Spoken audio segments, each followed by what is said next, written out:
wadamada islaamka oo shir arrimaha Falastiin ku saabsan maanta ku yeeshay Sacuudiga ma ay qaadeen mowqifyadii looga baahnaa marka laga reebo 3 dal oo mowqifyo adag qaatay.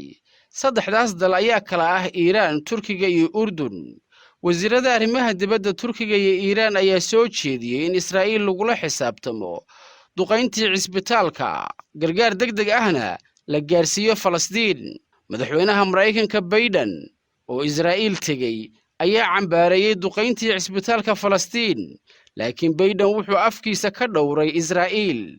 arrintan ayaa cawaaqib diblomaasiyadeed u keentay madaxweyne Biden.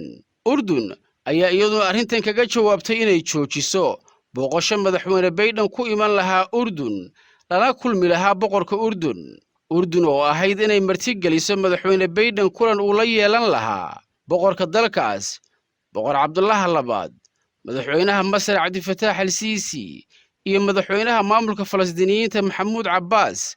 Urdun ayaana joojisay inay martigeliso kulankan.